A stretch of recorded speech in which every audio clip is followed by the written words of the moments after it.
Thank you. I didn't get anything for you. So, but so I could get wounds in because wounds is fun. God, more people here than we had in the last 3 weeks. Sorry.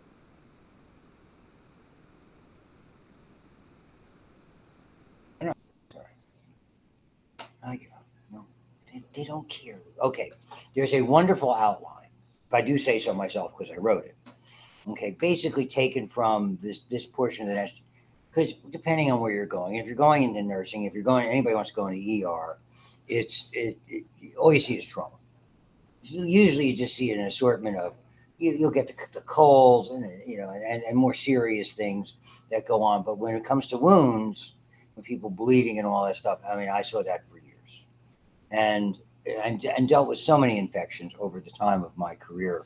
In comparatively short in doctor terms, when doctoring is about 25 years, not a lot.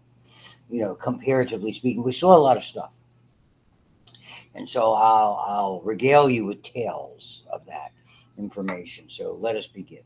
So I love to do the wound thing. Okay, on the final, there is there's something like what I call scenario questions.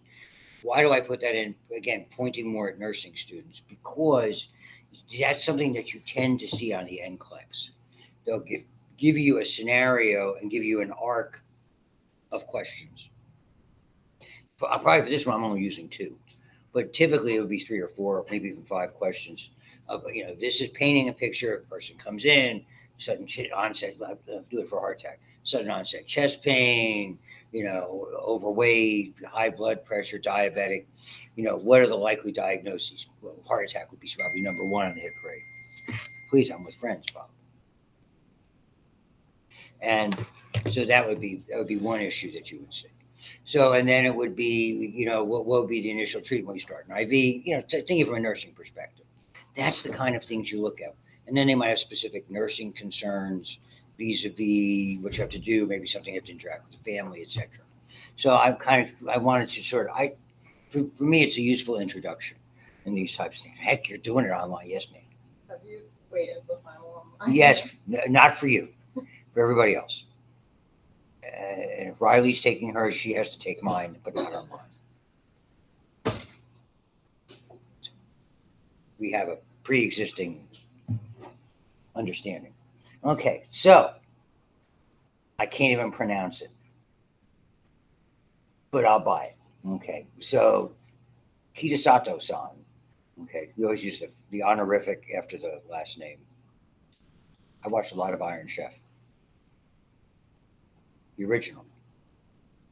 Okay, so lockjaw obviously found the endospores. That's where they were discovered. Obligate anaerobe, so he had to figure out how to cultivate it. So even though so he found it elsewhere in the body. So basically, it wasn't the infection; it was the toxin it was producing.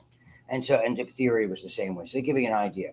That's a wound that's opened for whatever reason. Whenever you see this kind of irregular discoloration, inflammation surrounding it, that kind of stuff, that's a wound that's most likely infected. They'll have odor, they'll have drainage, they'll have irregular borders. This is somewhat what we call undermining. It's almost like the skin is separating and beginning to see layers underneath it. That's bad because in those tissue spaces, infections travel very, very rapidly. We call it along fascial planes. So you have skin, and underneath that fatty tissue, that's a fascial plane. Infection flies through that area. And then the layers between, now maybe the next layer is tendon and muscle, and it flies in those areas. You'll see some of that. So there's a lot of things, virulence factors, how nasty it is, how contaminated it is, the immune system. The nature of the wound is critical because you'll see as we go on with this presentation today and on Friday, it's the distinction between tetanus and non-tetanus prone wounds. Because if you're going to see that and know if somebody's going to need a tetanus shot. Most of the time, when you give somebody a tetanus shot, it has nothing to do with them being at risk for tetanus. The vast majority of wounds are innocent wounds, cutting yourself in the kitchen with a sharp object. So it's a sharp cut, doesn't have irregular edges. Definitely, you've probably seen there in the kitchen, you already rinsed it off. There's not a lot of debris in there. That's not a tetanus-prone wound. That's going to heal uneventfully. If you get something where the guy stepped on something that's dirty and ragged edges and irregular and a bunch of stuff in there, Now you're dealing with a tetanus-prone wound, and that's how you classify them. So we have to look at the wound. We have to look if there's foreign material in the wound, biofilms, but depending on what may or may not be in there. All of those things. And once it gets infected, that gobbles up the oxygen. You have a phenomenon called necrosis, death of tissue, for many reasons. But dead tissue is an incubator for infection, and particularly if we're talking about tetanus, for instance, anaerobic infection. So the only time you worry post-operatively with patients about tetanus is if you see signs that there's necrotic tissue or gangrene in a patient who's been hospitalized. And there's different kinds of gangrene. We talk a little bit about that in this presentation.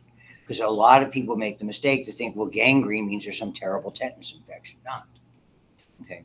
Most gangrene comes from one underlying diagnosis, diabetes. And interestingly, the infectious origin of that is none. Okay? It's non-infected tissue. That's tissue that's dying from lack of blood supply. That's called dry gangrene. Okay, so a toe, I think typically a toe, part of a foot. I can't even tell you how many I've seen. And the most important thing you can do with that is leave it alone, because it does a phenomenon called demarcating. And when it demarcates, the dry little tip area, if it's isolated just to the tip, eventually will separate as it dries and hardens. Or all you maybe do is cleanse it with a little dilute peroxide, keep the covers off it, and typically it'll fall off. Okay, and it's a lot of times what nurses will see when they go in and they're taking, we're examining Mr. or Mrs. So-and-so's feet, and you'll see a piece of the toe in there. You know what you have to do with it? That's right, toe fairy. Right under their pillow.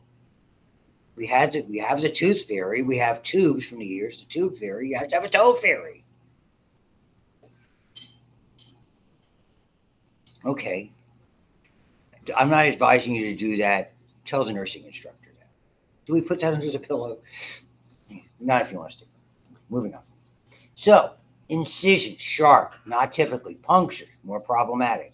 Lacerations, irregular edges.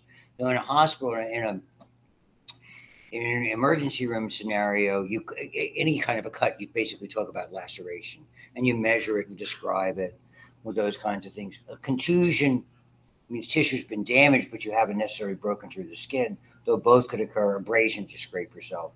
Projectile injuries, variety. Burns, very, very significant in this chapter deals with it. Okay, so what happens? Materials here that are supposed to be not put out into the environment, that are sterile tissues. Okay, collagen is exposed, blood clots.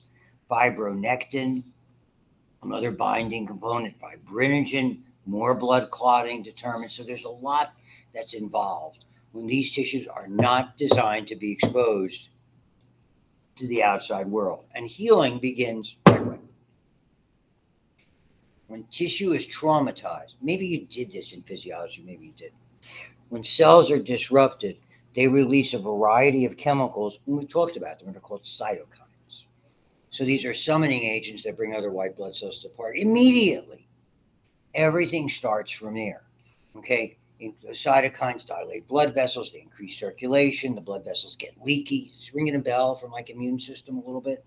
White blood cells start to come to the party, and that starts a process, phagocytosis, localized antibodies, blah, blah, blah, blah, blah, all that good stuff is starting to go on. And we begin to see macrophages gobbling up. So sometimes the extent of the injury is more visible afterwards. That's very true with fractures, but you see it after time. And what happens is we start to fill it with what we generically call connective tissue, and there's different types. There's chronic and there's acute connective. Acute connective tissue is what you want to have. Red, healthy, pink, unlike what you saw. This, when you start to see that kind of, this is too red, we'll start with that. You shouldn't see all that inflammation around it or those raised borders. But this kind of discolor stuff, that's chronic granulation tissue. You got to get rid of that. And so there's different ways. You don't want to start cutting in there. And that's another one of these terrible errors in the old days of wound healing when they didn't understand it, is they would sharply debride this. I mean, I can recall walking in the hospital and saying, I'm debriding the wound. Why? Because there's some good, healthy cells coming there. I mean, it's medieval. Okay, so we have much more sophisticated ways with things that you may or may not have addressed, called growth factors, epidermal growth factor, platelet-derived growth factor. Is that ringing a bell? Maybe not. Okay. So there's been a lot of advances in wound healing over time that are there. And we'll get into a lot of these different things that are there. And so, yeah, we do want to debride this material if possible. But sometimes we used to do a lot of enzymatic debridement. The whole notion of keeping things dry is totally bogus. Wounds, when tissues dry out that are like that and filling with new tissue, those new cells die. They need water. What are we made of? 75% water. So the old wet to dry dressings. Now, if they tell you in nursing classes for those going there, we're using wet to dry dressings, do not. Dr. Stein said that those are medieval. Do not do that. It's enough that we'll know. You know, there's a point where you do what you're told, and then you'll learn eventually over time what's going on. But because I mean, it's part of the trade. I'm not making fun of it. There's people who do it forever. So I just show you some pictures.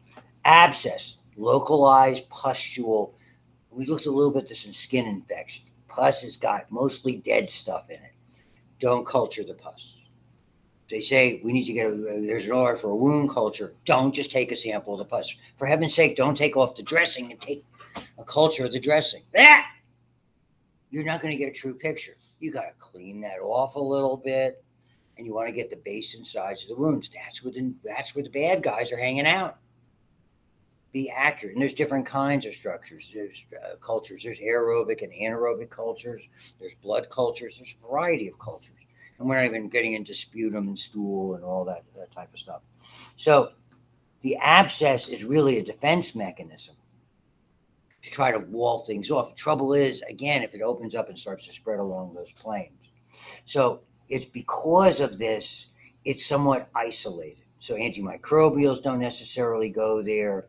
Pus by itself, there's a lot of inflammation, there's a lot of acidity. So, and generally what happens when they, and this is something that you might see clinically, when you use local anesthetics in the face of infection, well, I'm going to numb it and then we're going to open it up. It takes longer to numb because acidity takes down the action of the most common agents used. It's not no longer Novocaine, it's called lidocaine is by far the most common. Because Novocaine's big problem is it goes way fast. And I don't thousands of procedures under local anesthesia. Must burst or be drained. So it's nice that they pop on their own, but it's not always the case. So sometimes you have to go down there, and depending how large it is, you may have to even pack it to hold it open. Anaerobes are a big problem. They're all, when we started this class, the Clostridium family, C. diff, anaerobic in the gut, botulism, frequent agent with food poisoning, and of course, tetanus. And then the other one that you're going to see, you have a lot of Clostridium species, most commonly one called Clostridium perfringens, which is associated with gas gangrene, which we'll get to in this as well. Extensive damage, small but deep, contaminated, polymicrobial. So again, that's one of the things we look for. When you see something that's getting infected in the back of your mind, and I'll tell you the saga about it. Maybe I told it to you before. May 10th, 72. I'm starting, my mind is going. My wife's sure of it. Right? I'm starting, I'd forget everything. I had to text my daughter-in-law yesterday to find out my grandson's birthday, which is Sunday. His dad's finally getting home from deployment. Yay. On that particular day. So moving on. I was about ready to leave residency and start practice. And toward the latter stage of this, they encountered a case of a man who was a homeless individual. And very often and it was not winter, we're talking like February, March, kind of like weather we've had recently, it gets pretty cold. Frostbite occurs more often is moisture and cold, not necessarily extreme. You see it more transitional than an absolute freezing points of that. He had those typical gloves that you see where the fingers are all cut out. Tips of his fingers became gangrenous. They eventually required amputation of his hands. Tragic, right? Nobody thought to give him a tetanus shot. It's a homeless individual. They're not going to have reliable records. Nobody thought to do that. The man subsequently, as he over time there, is during his recovery, after I had left, which was probably early in June, of 1979 succumbed to tetanus. So it doesn't always have to be a wound. That's a wound in the sense that you had damaging tissue, but not by a traditional means. Effectively, that's what you're going to see. That's a thermal injury, a burn. Doesn't matter. Thermal injuries mean too hot or too cold. And they're highly necrotic, and they always get infected most of the time. So there's a lot of things, nuances with this. Big players that you will continue to see because they're found on the skin constantly. Staphylococcus aureus, strep pyogenes, our old friend the strep throat strep, but some nasty parts of it, and one you're going to get sick and tired of. You already used in the lab, didn't you? Pseudomonas aeruginosa, right? Did the plates turn green when you cultured it somewhat? Some of them. Usually it turns green distinctly on Mueller-Hinton, which you use for the disc test, by the way. Okay, they should all produce that color. That the name escapes me. Okay, so bacteria and toxins elsewhere spreads to devices. They're off over this. This is a typical wound infection along an incision site. You can see the ulceration that's there. In the hospital, you see both aureus and epidermidis. You have sick people in the hospital. This is on everybody's skin all the time. They are pus producers. That's what pyogenic means. Inflammation, lymph nodes. We see more toxic shock syndrome, which I mentioned in the discussion of the tampons, because we don't see that very much anymore. We do see it much more with wounds. We see it much more frequently with wounds associated with people injecting themselves inappropriately. And what I mean by that is, what we see it a lot is guys in the gym using anabolic steroids or other substances. Because it's just like, you're familiar with the whole story with baseball, what they, basically Jose Canseco, who was the one who blew the whistle on all that, was injecting people in the butt in the men's room. Not the most sterile environment, you might guess. I saw a case like that with a drug user inducing that kind of it was not toxic shock, but similar. But that's something you see a lot more today than anything else. So we see it more frequently with wounds and those kinds of wounds and other phenomena that occurs there. Toxic shock is due to one of those nasty, typically staphylococcal, but sometimes streptococcal, those super antigen producing toxins. Those toxins just cause your helper T cells to go crazy and cause problems. You've all seen it microscopically.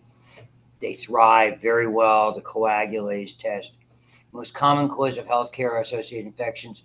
So that's the distinction. You'll see it on this PowerPoint, on the outline. MRSA versus MRSE. Methicillin-resistant Staph aureus, what we hear about. The reality in the hospital, you see a lot of methicillin-resistant Staphylococcus epidermidis, which affects people who are compromised hosts. Sick people. And I know one thing about hospitals, you're supposed to have sick people. That's what they tell me. Which is why a lot of surgeons want to do strictly outpatient procedures. You don't want to have somebody in the hospital. You go to surgery centers, all those types of things. Hospitals are for sick people. Sometimes you don't have you're not going to do a knee replacement, most likely outpatient.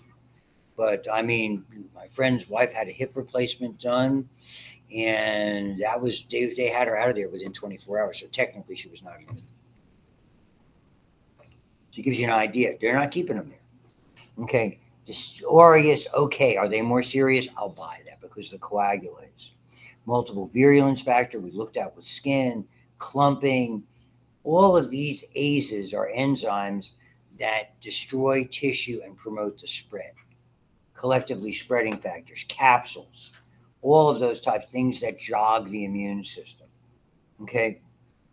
It evades the immune system. Here's the superantigens and the cytokine storm. The Staphylococcus epidermidis, typically I would be more familiar with tiny what we call suture abscesses. So when we used to use different materials, when I started operating, we used a lot of silk.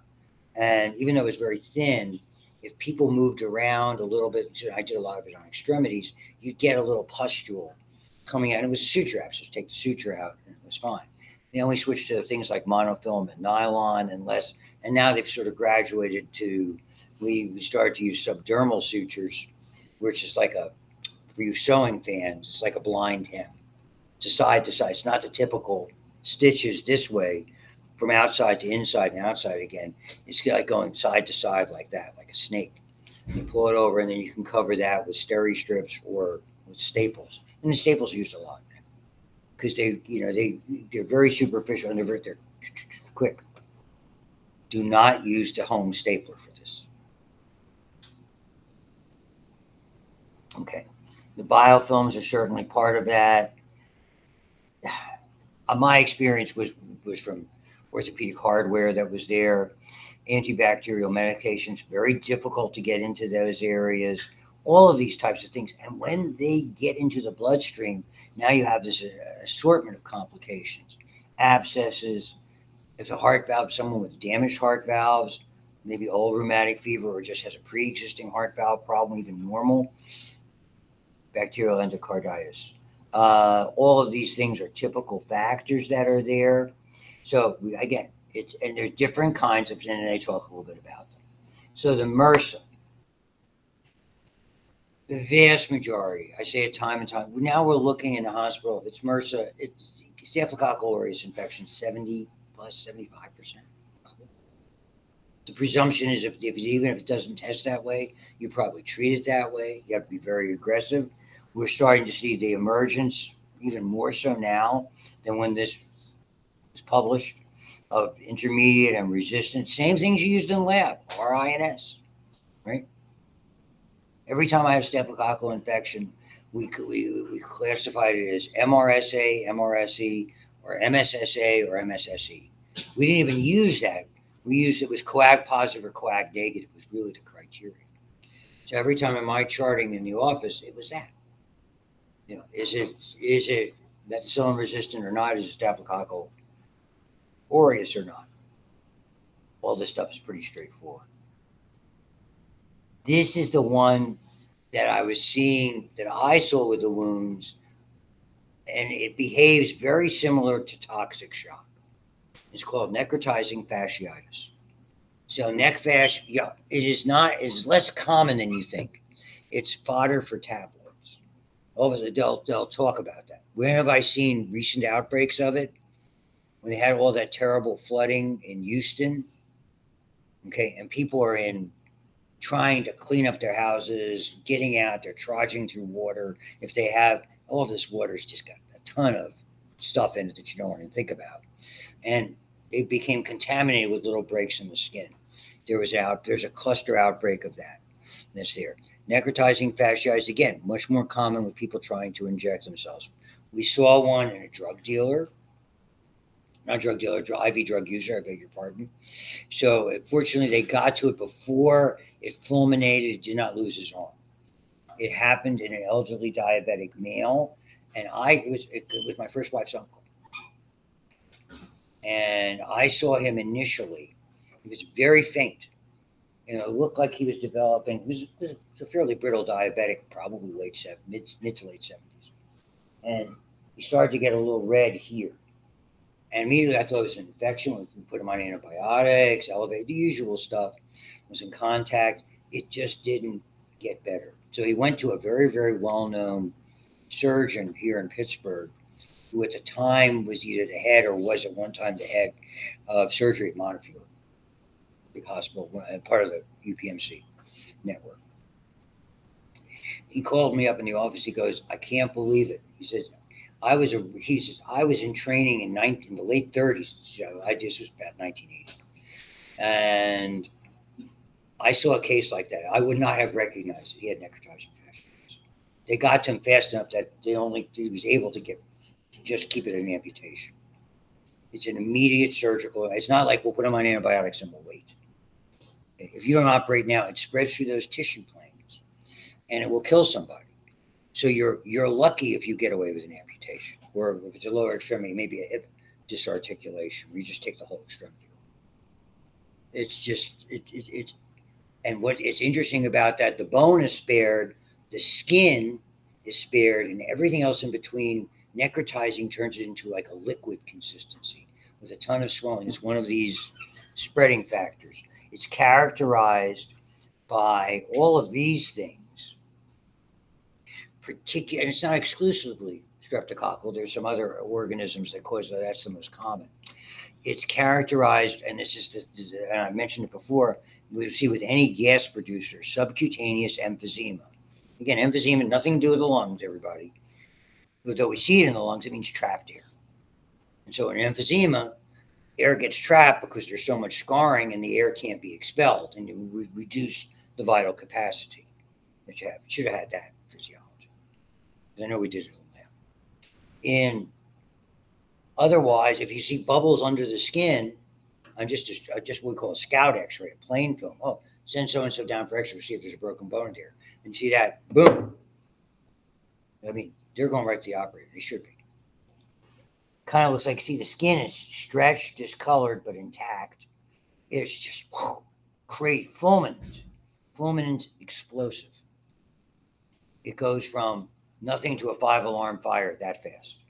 Okay, progresses over several days into that situation: pain, stretching, discoloration, fever, confusion, without treatment, shock or death.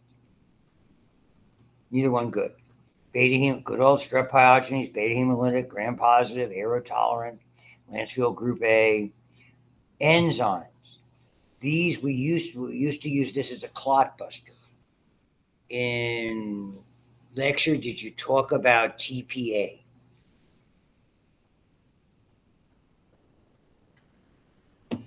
Tissue plasmin activator. Did you talk about the clotting cascade? So when the blood clots, we have to break apart clots, or else every time we had a blood clot, it would be there forever. So your body, a couple of days after the clots form, activates another pathway in the clotting cascade where tissue plasmin activator causes the change of plasminogen to plasmin, which is the clot buster. Is that ringing a bell?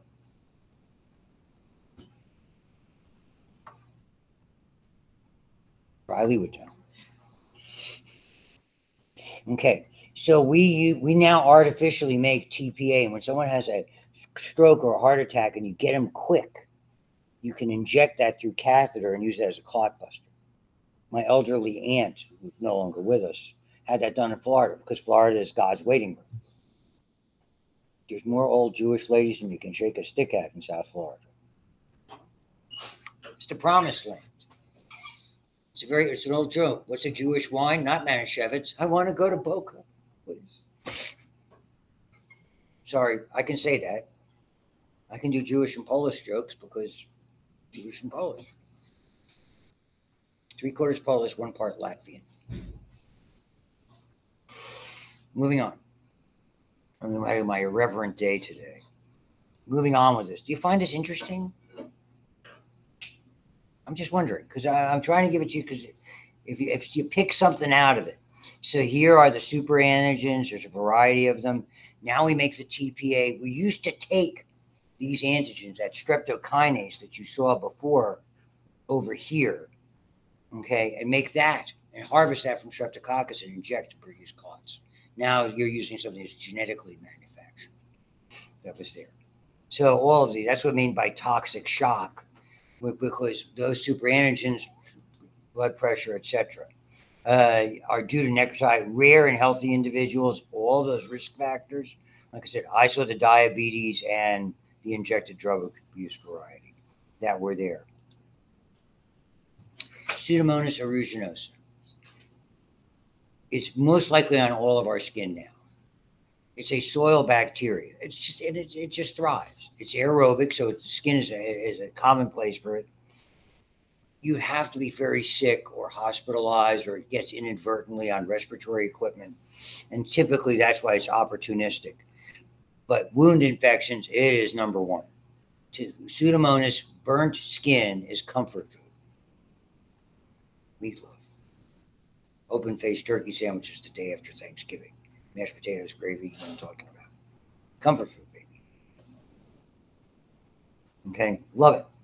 So, where can you find it? Pools and hot tubs, skin rashes, contaminated contact lens solutions, puncture wounds, blah, blah, blah, blah, piercings, okay, biofilms in lungs of people with cystic fibrosis. There's the culture plate turning green. Okay. Okay. Single polar flagellum. If you look at a microscope, I've seen this on people with a burn. This is probably a site where maybe they were trying to do a skin graft that got infected. I can remember during my residency, there was a fire at a hospital about, 10 city blocks away from us, the old St. Joe's Hospital in North Philly. And it was so bad, they had to get the patients all over. They had come to our hospital, a fair amount of them. This guy's whole back was green. I remember, to this day, I can remember the plastic surgeon coming in to treat him. Aerobic, gram-negative, interestingly enough, it respires aerobically in the absence, it can work with both. Okay? Tissue damage, toxins, just all of the things it can damage. And the biggest single problem, this is the pyocyanin that's there. Those pigment factors are also virulence factors. The biggest single problem is it's hard to find an antibiotic that works. Usually it's gentamicin, which is an aminoglycoside, which has toxicities. Remember kidney and ear toxicity, some extended spectrum penicillins. It's all over the place. These are places where it can get to. That's why they don't want you to bring that stuff, living things, flowers and fruit baskets. Can't bring them into certain areas. Equipment is on the soles of people's shoes. When they come in, many antibiotics, few antimicrobials. It's just very, very difficult to treat. Probably have enough time to do the tetanus. Horrible. This is the spasm. Okay. Understand when you're talking about spasm, what they call lockjaw. Muscles that you use the most frequently are the ones that go first. Okay. So that's a tragic one. We're looking at an infant. My guess, biggest problem with an infant that we see that we're necrosis and it's not being taken care of is the umbilical stuff. So for you folks who are not parents yet, no comment, I'm trying to be flippant. Okay. Is when our kids came, okay, we've got all these instructions, a little bit of peroxide, be careful, don't hurt the stump, it's going to fall, it'll demarcate and fall off. If you try to get it off prematurely, you can get it infected. It's an anaerobic tissue. That's most likely the source of that. Yes, it could happen from where the baby wasn't delivered appropriately or in the proper circumstances, or just heaven forbid something terrible would happen. But what happens is flexors overpower extensors, and every flexor just like this. So they start with something called carpopedal spasm. So it's in the ankles and the wrists, going down like that. The jaw locks up. Absolutely. That's what happened to this guy. The spasms, they start to expel stomach contents that are there. Awful. So pneumonia, regurgitation of stomach, neonatal tetanus may occur 4 to 14 days, and baby cannot feed in any event. So it's just terrible. Again, it's interesting because it's fairly easy to diagnose because Clostridia, the endospore, is at the tip of the gram-negative. I saw this in a guy, maybe I told you, in honey, where we begin to see botulism. A guy was making home mead effectively, home brew using not sugar as a base, but beer. Not that you guys would be familiar with this. Sidebar: if you want to do home brew, no problem with that. You know what you're doing. You got to be very careful to sterilize all of that stuff. You can get these kits. The first thing they tell you, make sure it's sterilized because this is what you're at risk for.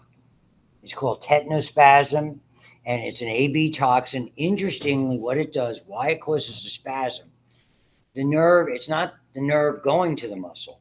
It's the nerve from your brain going to the nerve going to the muscle. So it's that, remember, it's a two-nerve circuit, if you remember that from AMP1. Upper motor and lower motor. The upper motor neuron has two signals it can send. It can release a signal to stimulate the nerve, the muscle to fire, or to not stimulate it. So one of the channels is glycine. It impairs the release of glycine, which tells the muscle not to fire. Because those are the only two commands your brain can give to a muscle, fire or don't fire. Okay? And so what happens is by impairing that, every signal that muscle ever gets, and your muscles are constantly being stimulated, means fire. sooner or later, flexors are going to overpower extensors. So toxin travels neural cell body into spinal cord from inhibitory, so it prevents the release of the inhibitory neurotransmitters we're talking about. And boom, like that. Everywhere, all a million ways you can get it. Wound care, neonatal tetanus, again, it's all about the core. That's there. If this is the critical piece, I think, for this first part of our journey with wounds. For years, they did not have the technology to make the human tetanus immune globulin, the antibody that your body produces by way of you and I getting a tetanus shot. Now they do. They used to give you something called horse serum. So they were able to generate that in a horse and then somehow purify it and give it to you. You do that if the person is not immunized or is insufficiently immunized, or if you're starting to see it, they're in big trouble. But maybe you got a shot to keep them from dying. Okay? So now it's human immune globulin. So it's not just enough to do a tetanus shot, because tetanus shots take at least maybe 3 weeks to generate antibodies. So if someone's at risk for an immediate, if they're not satisfactorily immunized, you better give it to them right now. So, and there's a table that you will see. So, and muscle relaxant supportive care. Yeah, you can use antibiotics, but you need to be a combination. And I have some issues with that. Again, the vaccine, diphtheria, talked about in respiratory, tetanus, D&T, and acellular pertussis, because pertussis has always been the tough guy with this. Typically every 10 years. If you get one nowadays, it shouldn't be hard to make a note of that on some device and put it in the cloud someplace where you go, last tetanus shot. Okay, mine was in 2019. I can tell you right now, that was there. Pregnant mother to prevent neonatal tetanus, I'll buy that.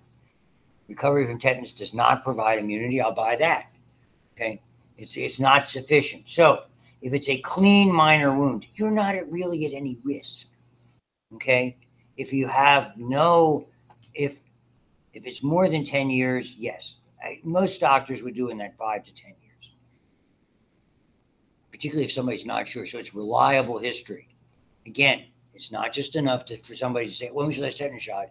Because you get somebody my age, you're going to say, I had 2 years ago. Because they don't want another shot. Give me those extra shots. You're going to get people like me who are unpleasant. Do your veins roll? Do you know what you're doing? And on that note, understand, what happened? Where did you get it? Did we give you the tetanus shot? Because if it's a UPMC, you have a systemic record. AGH, you have a system record. Okay, so if you're not sure, okay, or they've not had the full series, etc., for these, you've got wiggle room here. Okay, you don't use the tetanus immune globulin. It's not tetanus prone. Okay, for other wounds, okay, same deal applies. So, I mean, that's what I'm looking at when you have this. Okay, the big issue to me is when you don't know. If you have a tetanus prone wound, I think that you have to, if you're not sure, you have to administer the tetanus immune globulin and certainly the toxoid. If it's been more than 10 years, you certainly want to imagine, or 5 to 10 years, you're going to use the toxoid. I think in here, I would err on the side. If I was the one writing the order, I'd say, give them the immune globulin. Because I think that's a defensible position. Because if it's unreliable, then, or even if they have a recollection of it, I would still be on top of that. True, if you give them the toxoid in that window, their immune system is already pre-programmed. So theoretically, it should ramp up pretty quickly. But from a doctor perspective, you don't want to be the one sitting there and say, well, doctor, you knew it was more than 10 years, but they had one, 15 years ago. Why didn't you give them toxoid? Because then it's the immune globulin. So all of those things, the spores are everywhere. We said that in the very first class. And I do it for a reason in that very first class, because I want you to know how pivotal it is. Boy, these guys have been sending me emails like crazy today. The distinction here, this is gas gangrene. Okay, this is infection. It isn't necessarily just diabetes alone that does this. Maybe this person also has diabetes. When we see gas gangrene, you're going to have that subcutaneous emphysema. You're going to have discoloration. You're going to have death of tissue. You're going to have typically fluid leaking. It's going to be frothy and smelly. And oh boy, is it smelly. Okay? Because it's an anaerobe. Anaerobic bacteria don't smell good at all. So, pain, fluid, bubbles, that's where the gas comes from, either carbon dioxide, mottled. Uh, it's unfortunate what happened is, and there's more than one Asian, what's happened is that person is very aware of what's going on. And then, so they're totally cogent. And then all of a sudden it goes red line. So they know exactly, they can tell, they have a sense of smell, they can feel it hurting. There's very little they can do about it until there's treatment. And certainly if at this stage, I mean, there's no choice but amputation. There's none. So I'll get into what does it. This is one we talked about early on. War wounds. Terrible, terrible accidents where there's bone and there's debris. Unfortunately, what happens, we see it when somebody's in a farming accident. Something along those kinds of lines where you have a variety of trauma with a lot of debris that gets in there. You really have tremendous. We don't see it very much in war anymore because of chopper evac. Okay, and the awareness of what this is. I mean, this is extraordinarily common. Tons of amputations, tons. I'll leave it at that, and we'll get more into the gang. There's not a lot left to do. We'll finish everything up Friday, and I'll let you know any other relevant information. Thank you.